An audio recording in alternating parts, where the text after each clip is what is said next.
Baik, terima kasih Syah. Salam sejahtera dan salam hormat. Dewan Undangan Negeri Dun Sarawak hari ini meluluskan rang Undang-Undang Perbekalan Tambahan 2020. 2020 melibatkan peruntukan hampir 390 juta ringgit. RUU tersebut dibentangkan Timbalan Ketua Menteri merangkap Menteri Kewangan kedua, Dato' Amar Douglas Ugambas.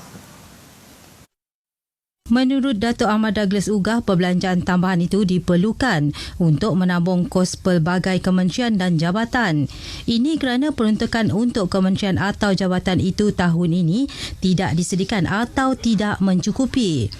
Sementara itu, sesi perbahasan rang Undang-Undang Perbekalan 2021-2020 bermula hari ini. Dalam perbahasannya, Adun Repok Datuk Seri Huang Tiong Si meminta kerajaan mempertimbangkan untuk membina sebuah sekolah aliran teknikal dan kolej vokasional di Serikit. Langkah itu penting dalam memastikan pendidikan yang berkualiti dapat diwujudkan di kawasan itu sekaligus melahirkan tenaga muda yang mahir. Beliau juga berharap kerajaan dapat membantu pekebun dan petani dari segi teknikal, bantuan subsidi, menyedia atau menaik taraf kemudahan jalan bagi memudahkan pengeluaran hasil makanan. Sementara itu, Adun Tamin Insinyur Christopher Giras Sambang memohon kerajaan membina 20 buah lagi menara telekomunikasi di kawasan berkenaan. Pembinaan menara itu membolehkan penduduk menikmati capaian internet yang lebih stabil. Turut mengambil bahagian dalam perbahasan Belanjawan Negeri Adun Murum, Kennedy Cuk Pai Ugun, yang mahu kerajaan terus menyediakan kemudahan asas melibatkan kawasan di Jelalong Tubau, Sungai Asap, Sungai Belaga, Long Urun, Metalun, Tegulang dan Sungai Linau.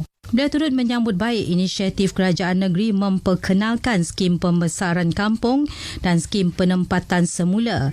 Langkah itu dapat menyelesaikan masalah kepadatan di penempatan yang sedia ada atau kampung tradisional dengan menyediakan lot perumahan dengan infrastruktur yang baik dan terancang.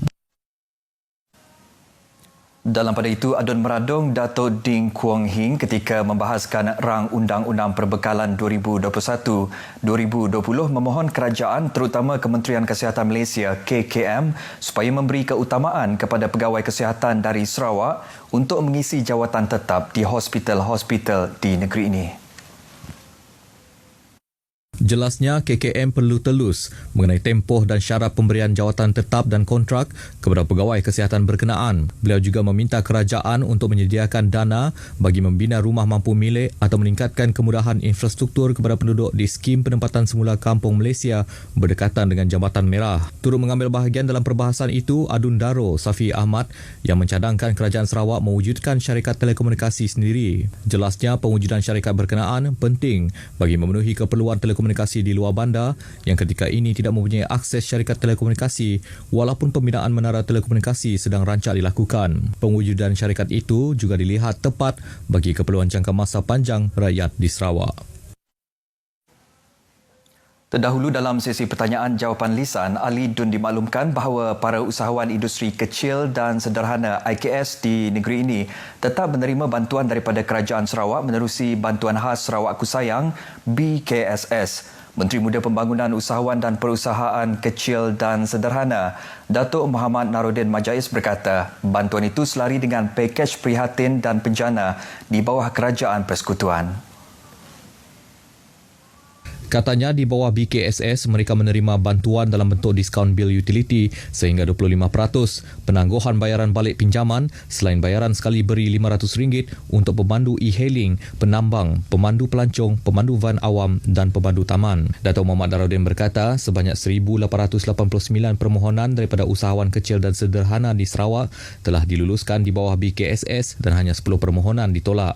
Sidang Dun juga dimaklumkan bahawa Jabatan Pertanian telah memohon peruntukan awal di bawah rancangan Malaysia ke-12 untuk menaik taraf jalan ladang di negeri ini. Menteri Muda Pemodenan Pertanian, Tanah Adat dan Pembangunan Wilayah Datuk Dr. Abdul Rahman Ismail berkata, ini termasuk RM50 juta daripada Kerajaan Sarawak dan RM10 juta daripada Kerajaan Persekutuan. Projek itu akan melibatkan kerja-kerja naik taraf jalan ladang sepanjang 250 km selain akan menyediakan infrastruktur ladang yang lain. Dalam pada itu, Yayasan Buah Pinggang Kebangsaan akan membuka sebuah pusat hemodialisis di Kota Semarahan. Menteri Muda Perumahan dan Jabatan Kesihatan Awam Dr. Anwar Rapai berkata kementeriannya sedang menunggu lesen daripada Kementerian Kesihatan dan mendapat kelulusan daripada Jabatan Bomba dan Penyelamat untuk beroperasi. Ketika ini, Pusat Jantung Kota Semarahan ada menyediakan 15 mesin hemodialisis untuk merawat 75 pesakit sehari. Baik saudara, sekian berita dari Sarawak. Kita kembali bersama Syah di Angkasa Puri. Silakan Syah.